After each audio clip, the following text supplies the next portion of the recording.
Hello friends, 2 सरकारी में आपका स्वागत है। मैं मयंक शुक्ला जीएस के एक नए सेशन में आपका स्वागत करता हूं और आशा करता हूं कि सभी लोग घर में मस्त और स्वस्थ होंगे, आराम से पढ़ाई कर रहे होंगे। आज हम स्टार्ट करेंगे अपना जीएस का नया लेक्चर, जिसमें हम आज से हमारा टॉपिक है असहयोग आंदोलन। असहयोग आंदोलन, असहयोग आंदोलन।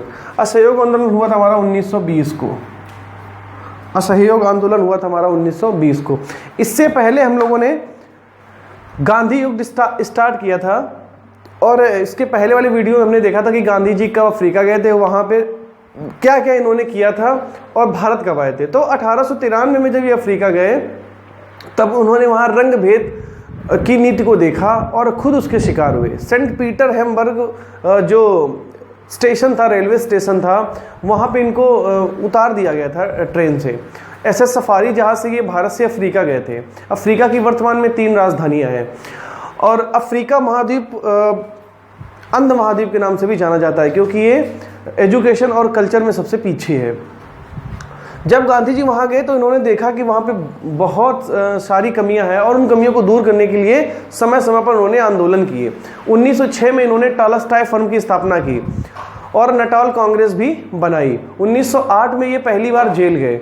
1908 में पहली बार जेल गए। तो यहाँ से क्वेश्चन आता है कि गांधी जी पहली बार जेल कब गए। बहुत से बच्चे करते हैं 1917, लेकिन वो गलत है। 1908 में जब ये अफ्रीका में थे तो वो पहली बार जेल गए थे। वहाँ पे अफ्रीका में जब इन्होंने रंग भेद की नीति को खत्म किया तो उसके बाद ये भारत आते हैं। भारत ये आते हैं 9 जनवरी 1915 को। इसीलिए 9 जनवरी को हम लोग प्रवासी दिवस मनाते हैं। तो 1915 को जब ये भारत आए तब भारत की इन्होंने दशा और दुर्दशा को देखा। बड़ी चिंता हुई इनको, लेकिन भाई एक बड़ा नाम और नेम ऑन फेम था। अंग्रेज जानते थे कि महात्मा गांधी एक बहुत बड़ा नाम है, तो अंग्रेजों ने इनको अपने साथ लेना शुरू कर दिया। 1914 में प्रथम विश्व युद्ध हुआ था। प्रथम विश्व युद्ध जब हुआ तो उसमें सैनिकों की कमी पड़ गई। अंग्रेजों ने गांधी जी के थ्रू भारतीयों को प्रथम विश्व युद्ध में शामिल किया। ये कह के शामिल किया कि हम प्रथम विश्व युद्ध के बाद भारत को आज़ाद कर देंगे, लेकिन गांधी जी को ये नहीं पता था कि उनके साथ इतना बड़ा धोखा होगा। इन्होंने 1915 में भारतीयों को प्रथम विश्व युद्ध में के लिए भर्ती किया, इसलिए इनको भर्ती कराने वाला सार्जेंट बोला गया। भर्ती कराने वाला, इसलिए इनको भर्ती कराने वाला सार्जेंट बोला गया। भर्ती कराने वाला सार्जेंट बोला गया। भर्ती कराने वाला सार्जेंट बोला गया। इसके बाद अंग्रेजों ने कैसर ए हिंद की उपाधि दी। कैसर ए हिंद की उपाधि दी। भर्ती कराने वाला सार्जेंट बोला गया और कैसर ए हिंद की उपाधि दी गई। ये सारा काम महात्मा गांधी को हुआ था। महात्मा गांधी कैसर हिंद की उपाधि दी थी अंग्रेजों ने। इसके बाद चलता गया। 1916 में हमने बताया था, 1915 में ही गांधी जी ने साबरमती आश्रम बनाया था। गांधी जी ने साबरमती आश्रम बनाया था। कहाँ पे? कोरसब में, साबरमती नदी के किनारे। 1916 में पटना हाई कोर्ट बना था और 1916 में ही बीएचयू की स्थापना हुई थी। बीएचयू, बनारस हिंदू यूनिवर्सिटी, लाला लाजपत राय ने इसकी स्थापना की थी। 1915 में जो इन्होंने आश्रम बनाया था, उन आश्रम में जो इनका कमरा था वो हृदय कुंज कहलाया। और 1916 में बीएचयू के उद्घाटन के दौरान ये रामचंद्र शुक्ल से मिले, जो बिहार से आए थे। रामचंद्र शुक्ल ने बिहार की कहानी इनको बताई। 3 कटिया के लिए ये बिहार गए। 1917 में वहां पे चंपारण आंदोलन शुरू किया। गांधी जी ने सबसे पहले चंपारण आंदोलन किया था, उसके बाद अहमदाबाद मिल हड़ताल की थी, उसके बाद खेड़ा किया था। ये क्रम पूछा जाता है। 1917 में चंपारण और 1918 और 18 दोनों में ही अहमदाबाद फिर खेड़ा। पहले अहमदाबाद हुआ था, फिर खेड़ा हुआ था। गांधी जी ने 3 कटिया प्रणाली को खत्म किया, जो कि नील की खेती से संबंधित थी। उसके बाद ये अहमदाबाद मिल मजदूर में गए। पहली भूख हड़ताल अहमदाबाद की थी, पहला आंदोलन चंपारण का था। 1918 में खेड़ा सत्याग्रह किया। उसके बाद 1919 में आता है रॉलेट एक्ट, जिसे बिना वकील बिना दलील वाला कानून कहा गया। भारतीयों ने इसका बहुत ज्यादा विरोध किया। इसके बाद 1919 के पहले 1917 में शुरू होता है खिलाफत आंदोलन। एक्चुअली तुर्की के समर्थन में, ये फैक्ट पूछा जाता है, तुर्की के समर्थन में और इंग्लैंड के विरोध में था। तुर्की के समर्थन और इंग्लैंड के विरोध में था। एकमात्र भारतीय जिन्होंने सॉरी एकमात्र भारतीय जिन्होंने खिलाफत आंदोलन का विरोध किया था उनका नाम था मदन मोहन मालवीय। मदन मोहन मालवीय, अली बंधु, शौकत अली और मोहम्मद अली, याद रखना शौकत अली और मोहम्मद अली दो अली बंधु थे, अली बंधु थे जिन्होंने खिलाफत आंदोलन को लीड किया था। देखो एक इतिहास में आते हैं अली बंधु, एक आते हैं चापेकर बंधु, चापेकर बंधु, ठीक है, एक आते हैं अली बंधु, एक आते हैं चापेकर बंधु, एक आते हैं सैयद बंधु। ये सारी बंधु सीरीज है, सैयद बंधु, अली बंधु, चापेकर बंधु और सैयद बंधु, ये सारी अली मतलब बंधु सीरीज है। अली बंधु खिलाफत, चापेकर बंधु रैम और एम्स्टेड की हत्या 1897 में की थी, बताया था हमने आपको। सैयद बंधु हम लोग मुगल में पढ़ेंगे, मुगलों को इन्होंने किस तरह से बनाया और बर्बाद किया। तो 1917 में असहयोग हुआ, 1917 में खिलाफत हुआ, तुर्की के खिलाफ था, इंग्लैंड के विरोध में था।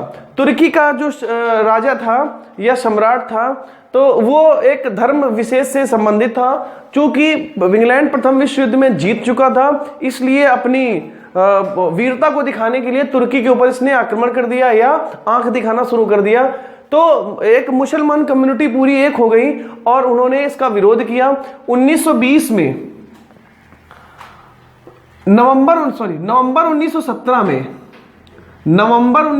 में गांधी जी ने एक सर्वदलीय बैठक बुलाई और इलाहाबाद में इसका नेतृत्व किया गया और सभी ने मिलकर इसका विरोध किया। और इस तरह से इस खिलाफत आंदोलन के चक्कर में, याद रखना, इस खिलाफत आंदोलन के चक्कर में भारत को फायदा यह हुआ कि हिंदू मुसलमान फिर से दोनों एक हो गए।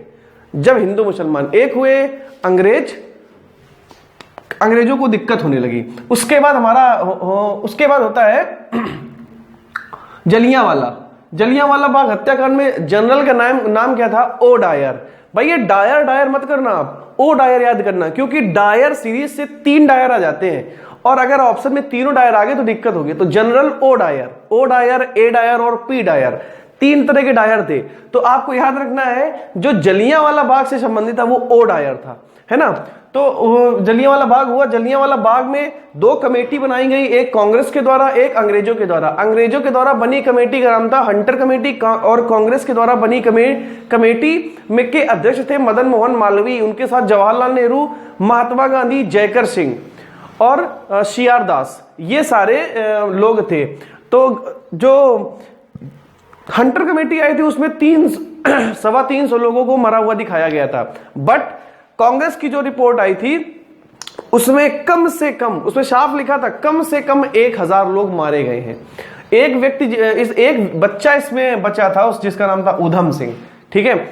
और वो बच्चा ऐसे था कि वो अपनी मां बाप की डेड बॉडी के नीचे दब गया था। अब यहां से शुरू होता है असहयोग। देखो जलियांवाला बाग हत्याकांड, रॉलेट एक्ट, ये क्वेश्चन पूछा जाता है कि गांधी जी ने असहयोग आंदोलन क्यों शुरू किया।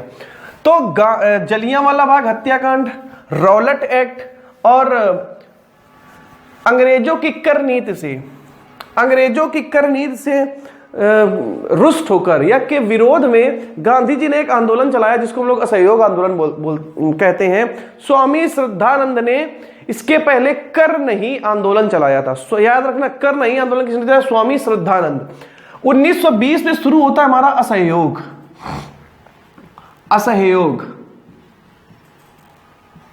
ठीक। 1920 में असहयोग आंदोलन शुरू हुआ और 1922 तक ये चला, 1922 तक चला। इस आंदोलन में सभी संप्रदाय के लोगों ने हिस्सा लिया था और इसका मेन कारण यह था कि इसके पहले जो खिलाफत हुआ था, खिलाफत के बाद जब भारत हिंदू और मुसलमान एक हो गए तो वो अंग्रेजों के खिलाफ एकजुट होकर विरोध करने लगे। उसके बाद गांधी जी का उसके बाद होता है जलियांवाला बाग, 17 में खिलाफत हुआ था। उसके बाद आता है रॉलेट एक्ट के बाद हुआ जलियांवाला के बाद जब पंजाब में कर्फ्यू लगा दिया। आपको पता होना चाहिए कि जैसे ही जलियांवाला बाग हत्याकांड हुआ था तो ये अमृतसर में है। तो पूरे पंजाब में मार्शल लॉ लगा दिया गया था। मार्शल लॉ के दौरान भी अंग्रेजों ने बहुत सारे जुल्म किए थे। मार्शल लॉ के दौरान कई जलियांवाला बाग की छोटी छोटी घटनाएं हुई थी पंजाब के अंदर। तो उससे रुष्ट होकर गांधी जी ने 1920 में असहयोग शुरू कर दिया और जो 1922 तक चला। इस असहयोग आंदोलन में सभी दल एक थे, सभी दल एक थे। जैसे आप आज चुनाव में देखते हो ना, चुनाव में कि चुनाव के पीरियड में सारे विपक्ष के नेता ऐसे करके खड़े हो जाते हैं कि भाई सर्वदलीय बैठक है, सब एक है ना। एक पर्टिकुलर पर्सन को रोकने के लिए सभी लोग एक हो गए हैं। तो ऐसे ही ये था कि भाई सभी लोग एक हो गए हैं। अब इसमें क्या हुआ 1922 में, अब हमने कल आपको एक बात बताई थी कि भगत सिंह और महात्मा गांधी का मेल कहां होगा। तो भगत सिंह और महात्मा गांधी का मेल यही हो जाता है 1920 के असहयोग में। चूंकि सब एक हो गए थे तो नरम गरम और सब एक ही में मिल गए थे। नरम भी वहीं आ गए, गरम भी वहीं आ गए। अब समझो यार, नरम गरम एक जब एक जगह हो जाएंगे तो काम कैसे चलेगा। गांधी जी का एक नारा यह था कि भाई हम जो भी करेंगे वो अहिंसा में रहकर करेंगे, हिंसा नहीं करेंगे। चाहे जो कुछ हो जाए भाई, हिंसा नहीं करेंगे। लेकिन गरम दल वाले का नारा बिल्कुल उल्टा था, चाहे जो कुछ हो जाए हम छोड़ेंगे नहीं इनको। उनका मतलब ये नहीं था कि हम चाहे जो हम हिंसा करेंगे, नहीं। अगर अंग्रेज हमारे सामने खड़े होते हैं तो उनको अपने सामने खड़े होके मतलब बिल्कुल अपने ऊपर हावी नहीं होने देंगे, फिर चाहे उसके लिए हमको कुछ भी करना पड़े। और गांधी जी का मतलब ये था कि भाई शांति वार्ता करो, ज्यादा परेशान ना हो, ये करो वो करो। 1922 में जब भगत सिंह असहयोग का हिस्सा थे, उसके बाद एक घटना, गोरखपुर में आ जाते हैं ये लोग। गोरखपुर में एक स्थान है चौरी चौरा। गोरखपुर में एक स्थान है चौरी चौरा। चौरी चौरा के नाम पर एक चौरी चौरा एक्सप्रेस ट्रेन भी चलती है गोरखपुर के लिए, है ना, कानपुर से छूटती है वो। तो गोरखपुर में चौरी चौरा नामक स्थान पर एक घटना होती है कि एक पुलिस चौकी होती है जिसका हेड होता है मुक्तेश्वर। एक एसएचओ होता है भाई मुक्तेश्वर, एक एसएचओ साहब होते हैं मुक्तेश्वर। तो वहां पे ये पुलिस चौकी में कुछ असहयोग आंदोलनकारियों को इन्होंने चौकी में बंद कर दिया था। तो इनको छुड़वाने के लिए कुछ असहयोग क्रांतिकारी पुलिस चौकी गए थे। पुलिस चौकी गए तो इन्होंने भाई बोला कि हमारे क्रांतिकारियों को आप छोड़ दें और हम उनको छुड़वाने आए हैं। तो जो मुक्तेश्वर साहब थे वो सबसे आगे लीड कर रहे थे, चूंकि ये थाना इंचार्ज थे या चौकी इंचार्ज थे या हेड थे, एसएचओ थे। इन्होंने बोला कि आप लोग जाइए ना, यहां आपको गोली मार देंगे। ऐसे ही लेकर ये खड़े थे गोली। सबसे आगे थे भगत सिंह, ठीक है। तो जब धक्का मुक्की शुरू हो गई, ऐसा होने लगा, तो भगत सिंह पीछे हो गए। वो मुक्तेश्वर ने गोली चलाई, गोली एक दो लोगों के लगी, लेकिन कोई हताहत नहीं हुआ। गोली खत्म हो गई, ये अंदर चले गए, भाग गए। पूरी भीड़ चौकी के अंदर घुस गई, है ना, जो हमारे असहयोग आंदोलन की भीड़ थी। गांधी जी का एक नारा था कि कोई हिंसा नहीं करेगा। इन्होंने, भीड़ ने क्या किया, अंदर चले गए, अपने क्रांतिकारियों को छुड़ाकर इन्होंने उस चौकी में आग लगा दी। जिस आग में उस पुलिस चौकी के सभी अंग्रेज सिपाही और सभी भारतीय सिपाही जो भारतीय पुलिस में थे जलकर वहीं खत्म हो गए। गांधी जी को यह पता चला। अच्छा, माहौल उस समय बहुत अच्छा बन गया था। माहौल अच्छा ऐसा इसलिए बना था क्योंकि असहयोग आंदोलन पूरे देश में व्याप्त था। असहयोग आंदोलन पूरे देश में फैल रहा था और एक अपनी सकारात्मक दिशा में था। हम लोग आजादी लेने से ज्यादा दूर नहीं थे। यह कहना था गरम दल का कि आंदोलन बहुत अच्छा चल रहा है, बहुत जल्दी अंग्रेज यहां से चले जाएंगे। लेकिन गांधी जी को पता चला कि ऐसा कांड हो गया है। गोरखपुर के चौरी चौरा नामक स्थान में एक पुलिस चौकी को जला दिया गया है, जिसमें असहयोग क्रांतिकारियों का नाम सामने आ रहा है। गांधी जी ने तुरंत असहयोग आंदोलन बंद कर दिया। असहयोग आंदोलन बंद कर दिया। जैसे ही असहयोग आंदोलन के बंद की घोषणा महात्मा गांधी के द्वारा की गई, एक व्यक्ति था जिसका नाम भगत सिंह, गांधी जी के खिलाफ हो गए, विरोध करने लगे। भगत सिंह के साथ जितने गरम दल के नेता थे, गरम दल के आदमी थे, सभी इसका विरोध करने लगे कि आप ये क्या कर रहे हो भाई। अगर कोई मारा गया है तो वो पुलिस, वो अंग्रेज है। अगर उसमें कोई भारतीय भी हो, अगर कोई भारतीय भी पुलिस वालों के साथ है तो वो भी हमारे लिए दुश्मन है, क्योंकि वो हमारी आजादी में एक रोड़ा है। तो भाई मरे हैं, हम नहीं मरे हैं, अंग्रेज मरे हैं और अंग्रेजों को मरना भी चाहिए। लेकिन गांधी जी ने बोला नहीं, वो भी मनुष्य है, हम भी मनुष्य हैं, हम ऐसा नहीं करेंगे। बस यहीं से भगत सिंह और गांधी जी के बीच में एक बिजली कड़कने लगी है ना। देखते हो ना, जब न्यूज में जब कोई विरोधी आते तो बीच में बिजली कड़कने लगती। तो बस यहीं से भगत सिंह और महात्मा गांधी के बीच विरोध की ज्वाला उठ गई। भगत सिंह का रास्ता दूसरा, महात्मा गांधी का रास्ता दूसरा। यहीं से भगत सिंह ने महात्मा गांधी के विचारों को छोड़ दिया था। जब हालांकि पहले ये महात्मा गांधी को अपना आइडियल मानते थे, लेकिन इस घटना के बाद भगत सिंह ने महात्मा गांधी का साथ छोड़ दिया और ये चले गए असहयोग आंदोलन को छोड़ के ये चले गए कहां? इलाहाबाद में ये अपने क्रांतिकारियों से मिले। 1924 में जब एचआरए बनी थी, 1924 जब हिंदुस्तान रिपब्लिक एसोसिएशन बनी थी, तो ये उसका पार्ट बनने वाले थे, लेकिन किसी कारणवश ये नहीं बन पाए। तो ये दिल्ली में 1928 में ये हिंदुस्तान सोशलिस्ट रिपब्लिक एसोसिएशन का पार्ट बने। इसके बाद चौरी चौरा में घटना होने के बाद असहयोग आंदोलन को बंद कर दिया गया। तो इसका मतलब हमारे ये आता है कि असहयोग आंदोलन शुरू कब हुआ था? 1920 में, और असहयोग आंदोलन हमारा खत्म कब हुआ? 1922 में। किस घटना से? चौरी चौरा की घटना से। चौरी चौरा की घटना किस आंदोलन से संबंधित है? असहयोग आंदोलन। असहयोग आंदोलन का नेतृत्व किसने किया था? महात्मा गांधी ने। चौरी चौरा कहां है? उत्तर प्रदेश में। उत्तर प्रदेश के किस जिले में है? गोरखपुर में। ठीक है, इसके बाद हम चलते हैं महात्मा गांधी के नेक्स्ट मूवमेंट की ओर। अगला मूवमेंट क्या होगा? अब असहयोग आंदोलन जो महात्मा गांधी के द्वारा शुरू किया गया था, उसके नेक्स्ट आंदोलन से चलने से पहले हम लोग असहयोग आंदोलन से कुछ महत्वपूर्ण बिंदु देखते हैं जो हमारे एग्जाम में काफी पूछे जाते हैं। तो पहला भाई, ये 1 अगस्त 1920 से स्टार्ट हुआ, शुरू हुआ, और इस दिन ही बाल गंगाधर तिलक की मृत्यु हुई थी। तिलक की मृत्यु हुई। कलकत्ता अधिवेशन से यह प्रस्ताव पारित किया गया था। उसके बाद इसमें चरखा और खादी के प्रचार पर जोर दिया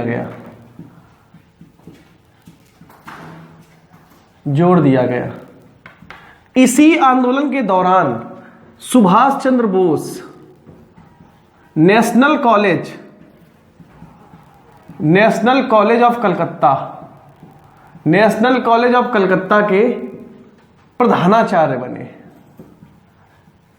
ये सारे वन लाइनर लिख लेना आप, ठीक है। नेशनल कॉलेज ऑफ कलकत्ता के प्रधानाचार्य बने। सितंबर 1920 के कलकत्ता अधिवेशन में, सितंबर 1920 के कलकत्ता अधिवेशन में मदन मोहन मालवीय ने अंग्रेजी सत्ता की विधान परिषदों का बहिष्कार किया। विधान परिषदों का बहिष्कार किया। विधान परिषदों का बहिष्कार किया। विधान परिषदों का बहिष्कार किया। फिर 1921 के विजयवाड़ा सम्मेलन में, 1921 के विजयवाड़ा सम्मेलन में, 1921 में जो विजयवाड़ा सम्मेलन हुआ था, उस सम्मेलन में विदेशी कपड़े जलाए गए थे भाई। विदेशी कपड़े जलाए गए थे। 1921 के विजयवाड़ा सम्मेलन में विदेशी कपड़े जलाए गए थे। अब दिसंबर 1920 में एक नागपुर अधिवेशन हुआ था। इसके बाद मतलब 21 के पहले दिसंबर 1920, भाई ये सितंबर 1920 के कलकत्ता अधिवेशन में मालवीय ने क्या किया था, विधान परिषदों का बहिष्कार किया था। फिर सितंबर क्या आता है, दिसंबर 1920 के नागपुर अधिवेशन में, नागपुर अधिवेशन में जो दिसंबर 1920 का नागपुर अधिवेशन था, उसमें CR दास ने, नागपुर अधिवेशन में CR दास ने असहयोग आंदोलन को जन आंदोलन बताया था। असहयोग आंदोलन को जन आंदोलन प्रस्ताव पारित किया था, पारित किया। तो देखो ये इतने सारे फैक्ट हमारे इससे असहयोग आंदोलन से बन जाते हैं कि 1 अगस्त 1920 को ये कलकत्ता अधिवेशन से शुरू हुआ। चरखा और खादी के प्रचार पर बहुत जोर दिया गया। उस समय Subhash Chandra Bose National College of Calcutta के प्रधानाचार्य बने। दिसंबर 1920 में मदन मोहन मालवीय ने, दिसंबर 1920 में मदन मोहन मालवीय ने सितंबर 1920 में विधान परिषदों का बहिष्कार किया। विधान परिषदें वो थी जो अंग्रेजों के द्वारा बनाई गई थी और अंग्रेजों के द्वारा संचालित की जा रही थी। इसके बाद 1921 के विजयवाड़ा सम्मेलन में विदेशी कपड़े जलाए गए। अब देखो जब विदेशी कपड़े जलाए गए तब इसी में चरखे को फेमस किया गया, चरखे का प्रचार किया गया, चरखे और खादी का प्रचार किया गया। दिसंबर 1920 के नागपुर अधिवेशन में चित्तरंजन दास, जो हमारे CR दास थे, उनको CR दास ने इस असहयोग आंदोलन को एक जन आंदोलन के रूप में प्रस्ताव पारित किया। तो 1920 में जब ये 20-21 में जब इतने सारे काम शुरू हो गए असहयोग आंदोलन के लिए, तो उसके बाद 1922 में जब चौरी चौरा की घटना हो जाती है तो ये सारे काम गांधी जी के द्वारा बंद कर दिए जाते हैं। चरखा और खादी जिस तरह से फेमस हुए और विदेशों में भी उनकी मांग होने लगी तब अंग्रेज बहुत परेशान हो गए, है ना। तो अंग्रेजों की इस परेशानी को महात्मा गांधी ने दबा दिया, ये कहकर कि